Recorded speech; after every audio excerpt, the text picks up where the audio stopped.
Hey guys, Joe here, doing a follow-up to my custom loop PC build.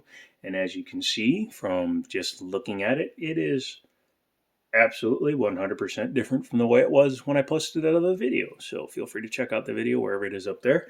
And let me talk you through the changes. Number one, everything is different except for that radiator and that pump.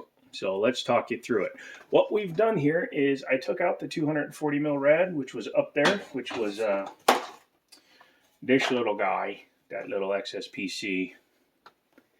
Yeah, and you can see. Oh, by the way, for size comparison, that's 240 mil rad with the sides of the case.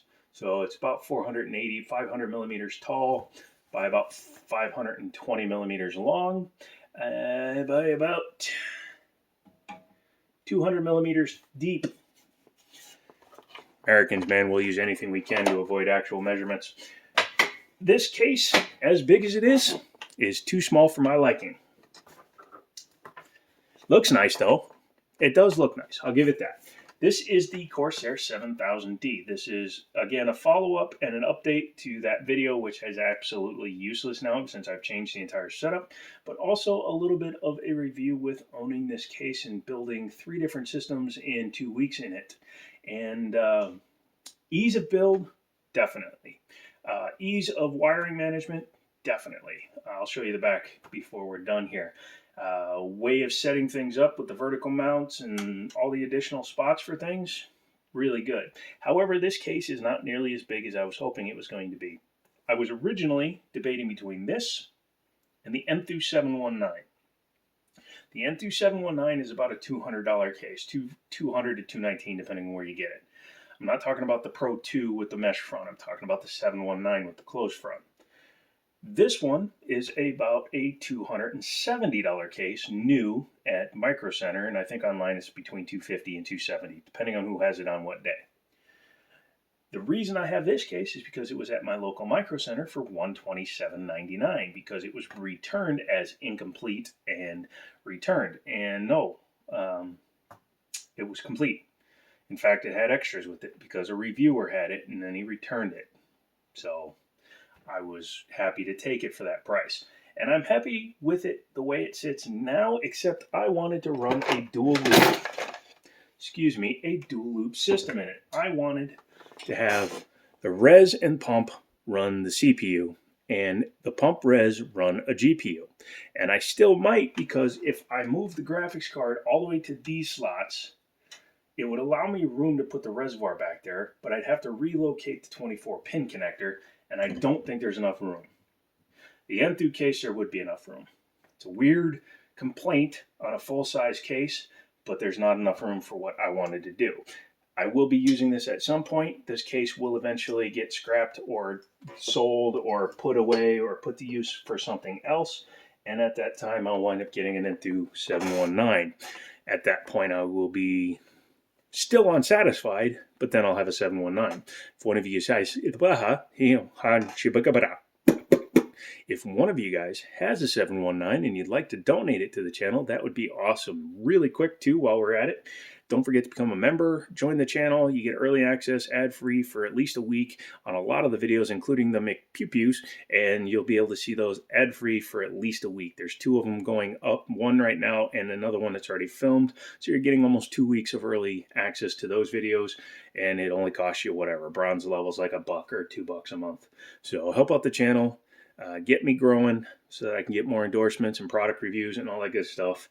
And we will just take it from there. So yeah, back to the story.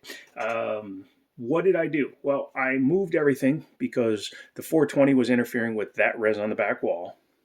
The 90-degree fitting coming off the bottom was actually touching the side of that radiator, so I couldn't put the radiator in far enough to screw it in properly. It was at a weird angle. So I put it up top, which is fine. It completely fills the top there. 3 140s exhausting.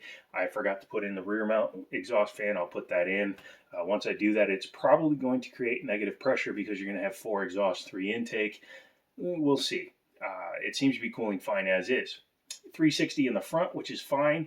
Those are both combined, only cooling the CPU right now because I took the GPU out. I was using the whole system to cool a 980 while I was waiting to do this upgrade.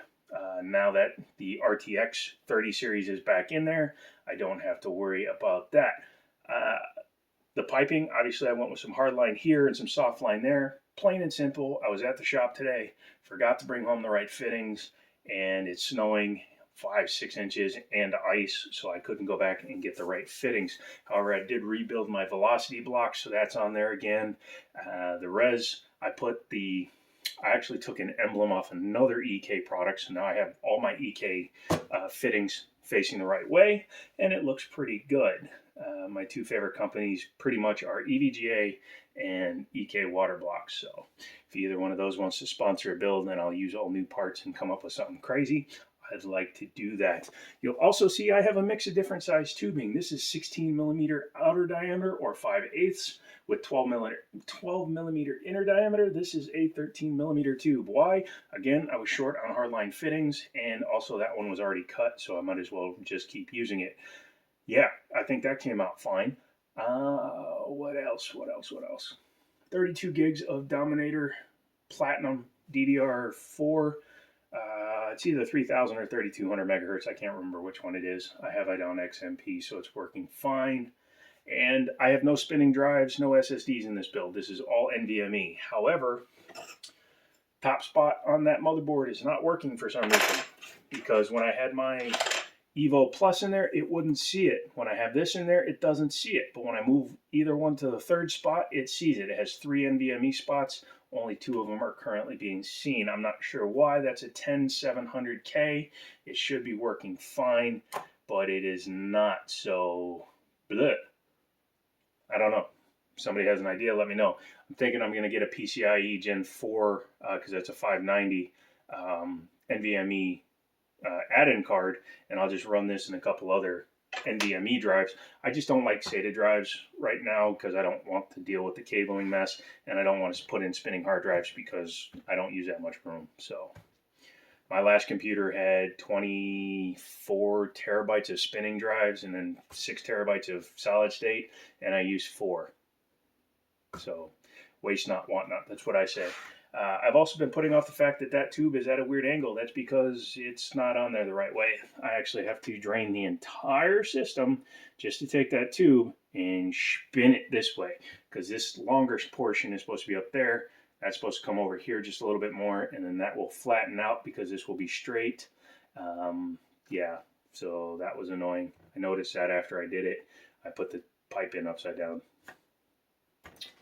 One of the funs of doing hardline tubing. So here, let me pause you and I'll show you the back. Where's that pause button? There you are. Hey. Believe it or not, I do believe in cable management, and there is plenty of room back here for it, unless you use extensions like I did. I wasn't intending on doing this, but it works with the build, and everything is completely parallaxed in my vision right now, which means I'm getting dizzy, so I'm going to finish this really quickly. But as you can see, I cable managed it as best I could. That's the all the fan cables up there, nice and pretty much put together. Extra 3.1 cable or 3.0 cable because I have one set already hooked up and the USB Type-C hooked up, and this board only has one USB Type USB 3.2 plug-in on it, which was a little annoying. I do have room here for SATA hard drives, and the one holder that's not there has an NZXT Hue connected to it. I do not have that hooked up because I don't like the way it works. And as you can see, the rest of it's actually pretty well cable managed. So the case is good for cable management because it's pretty deep in the back.